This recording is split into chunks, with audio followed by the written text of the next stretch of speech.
Welcome to Other Lives' first video workshop, the cutout t-shirt. We're so excited that you're here and I really hope that you enjoy this project. We can't wait to see you in person and hopefully that will be a possibility. But for now, please enjoy this video. The one thing that I do want to tell you is you are not alone.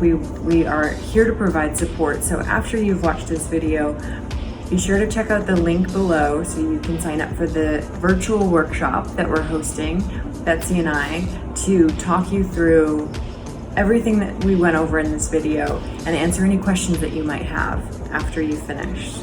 So to get started, you will need an old t-shirt, long sleeve, short sleeve, sleeveless, it doesn't matter.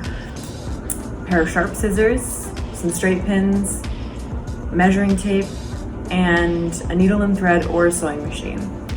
The video that you are about to watch, the project was completed on a sewing machine, but Betsy did hers by hand, and that's totally a possibility. If you don't have a sewing machine or you don't feel comfortable using one, you're totally welcome to do it by hand. And I think you'll be able to achieve the same or similar results. So I hope you enjoy it. Meet us after. Put any questions or comments below. Can't wait to hear your thoughts. Have fun. So, hi, I'm starting this project by laying out my t-shirt, the t-shirt that I'm working with.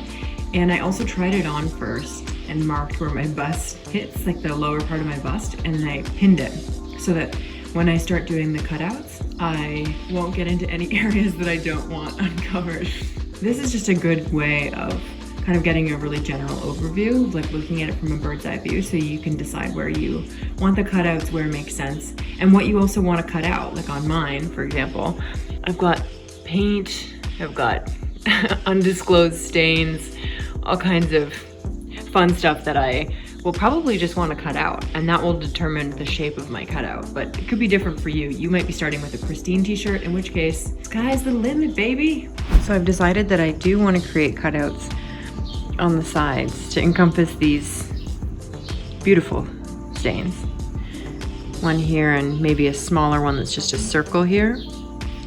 So I'm gonna outline them with pins and then I'm gonna cut it out. And you can also do this with Tailors chalk or a pencil, whatever you have. I'm not so accurate with a pencil necessarily, and I don't wanna have to deal with that on my garment later, so I'm just gonna use pins, and I'm just doing a very loose outline so that when I come in with scissors I know where I'm going.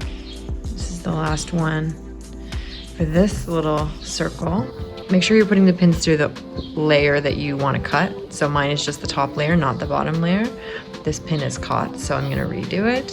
So I decided to do sort of a teardrop shaped one on this side actually. I'm really just using my stains as a guide. But I also kind of like that shape, I think. Things can change too once you've cut out your initial shapes, because you can try it on again and kind of see if they need maybe to be connected. Maybe it needs to be longer. Maybe it needs to extend to the side. Maybe I need to extend the cutout to the back. There's lots of things that can change after your initial sort of pinning and cutting stage. So this is not the end. I mean, you can't add fabric back in, but you can always expand cutouts if you like. So I am gonna go ahead and cut these out and let's see what it looks like.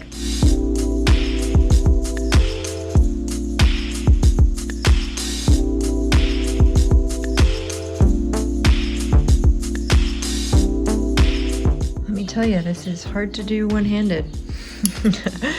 Definitely want to use both hands when you're actually doing this. Hey, look at that little cutie. Can use that for later. Okay, so we've got a little Swiss cheese looking piece right now. And I am going to cut the sleeves off because I want to use the cuff to actually finish one or both of these cutouts. And also I think it's gonna look cooler without sleeves. So I might make more of an open armhole by cutting a little bit further down than the natural armhole. More of a muscle tee look, show off. Yeah, nothing to see there. And then I might turn it over and see what I'd like to do to the back. Cutting the sleeves off a little bit lower than the natural armhole. cutting both layers at the same time, because with these kind of shirts, the front and the back armhole are pretty much identical, so you don't have to worry about following a specific shape for the front and back as you would normally. And voila, a sleeveless, or one sleeve muscle tee. I'm gonna do the other side and meet you at the back. So for the back, I decided I'm just gonna do a center back circular cutout, and that's the back cutout, which I love. So now I'll show you how to finish the edges of your cutouts and the edges of the armhole, although I might leave it raw, TBD.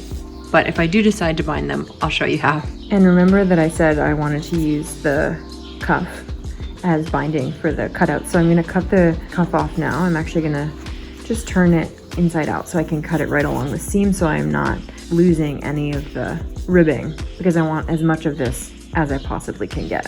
So I'm gonna cut it right along this seam.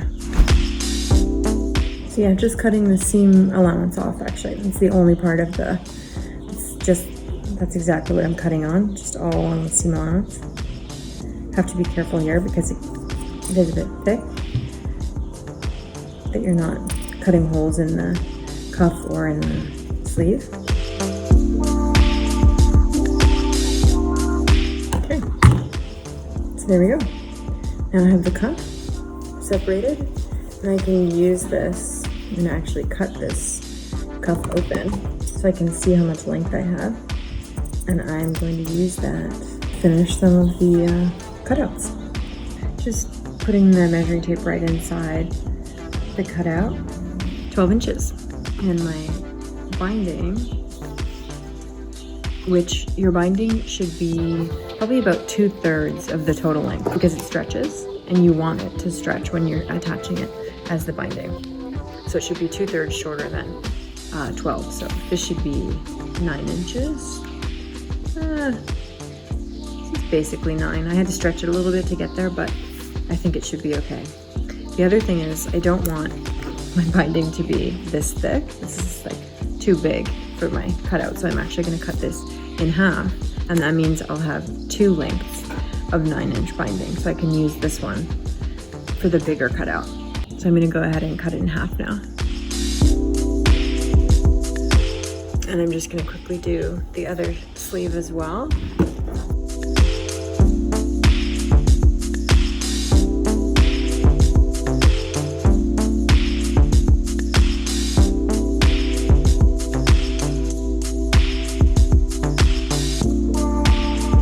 So we're actually gonna sew this piece of binding back together at the seam allowance right here.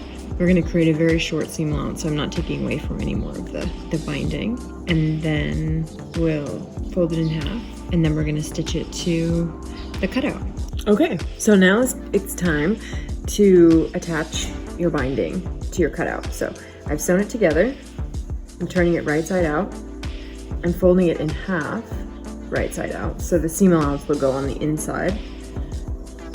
And then I'm gonna pin it while stretching it to the cutout, right sides together, seam allowances together. So I'm gonna pin it all the way around. What I like to do is pin it at one end and then stretch it and pin it right at the center of the other side, so that I know how much I need to stretch it when I'm sewing it. And I know how much I need to stretch it when I'm pinning it as well. So that's gonna be right about here. I'm gonna turn it around. It's always nice to have everything sort of right in front of you and facing away from you. Just makes it easier. So that goes with the direction of the pins as well. So I wanna make sure that I definitely have enough of this binding, so I'm gonna actually put a few more pins in. But if you have a smaller cutout, you can just do top and bottom if you really want to. But I want to make sure that I'm not going to get into any trouble when I'm attaching the binding to the self. So I'm really stretching it, actually. As you can see, I have more self than I have binding, so I really need to make sure that it's getting a good stretch. And I'll stretch it when I sew it on the machine. So now I'm just going to do the other side. Super stretch. I hope it works. Just kidding, it's gonna be fine in the machine.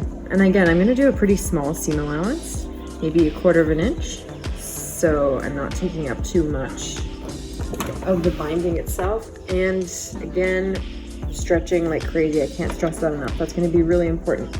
Okay, just finished up there. Let's see what she looks like. Hey, it's cute. Looks like a little alien baby's gonna like come out of my stomach via this hole, but that's not a bad thing, right? Okay, let me just fix that and then I'll show you the finished pretty. Okay, there she blows. So it's not quite even because I had to stretch it more here and it kind of thinned it out.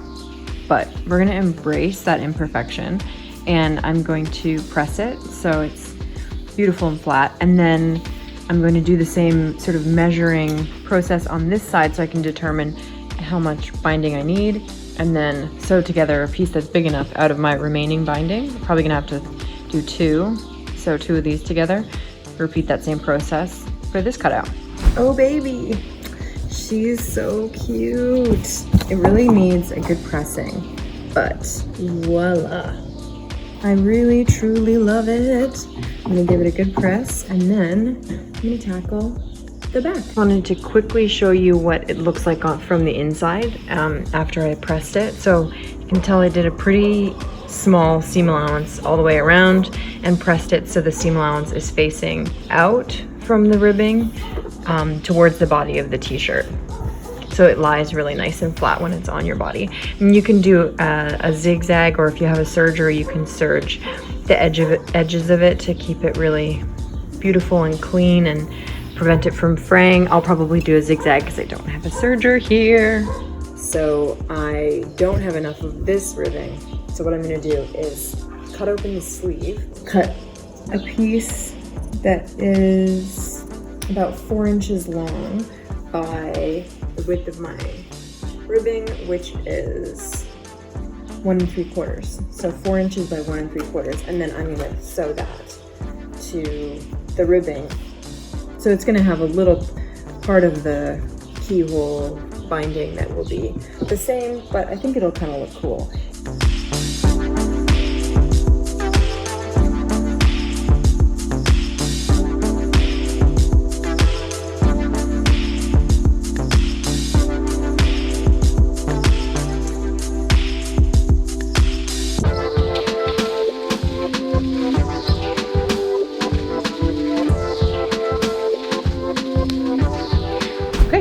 She's done. I did decide to leave the armholes raw just because I had bound all the other edges and I feel like it's okay to have one element that's just out there living its life on the edge. I have a little tiny pucker here, but again, we're embracing the imperfections. So this is that panel that has self fabric because this wasn't big enough, but I actually kind of like the way it looks. It's like a little clock face or something.